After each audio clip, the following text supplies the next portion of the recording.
With topics like trade wars, concerns about sovereignty of other nations, and more tariff threats from U.S. President Donald Trump here in Saskatchewan and across the country, many are discussing ways to become more productive and less reliant on the resources and partnership with the United States. If you wait till you're sick or when you face a crisis like we face with the U.S., it's too late.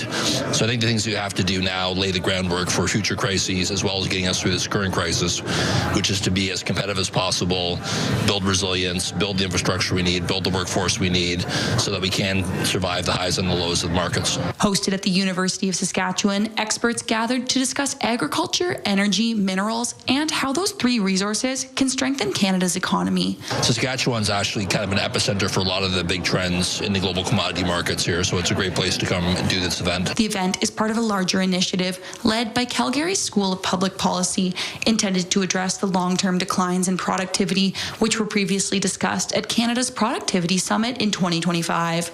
The biggest, most important source of long-term increases in our standard of living comes from our ability to make more goods and services for every hour that we work. And that's really what productivity is economically. The event comes just a day after Canadian Prime Minister Mark Carney spoke to the need for a change in foreign policy at the World Economic Forum. The old order is not coming back.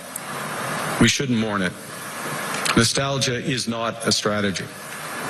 But we believe that from the fracture, we can build something bigger, better, stronger, more just. The big takeaway from a lot of these events is that it's not a one-time conversation. It's that we need actionable, concrete policy ideas that can be implemented this year, next year, and many years beyond.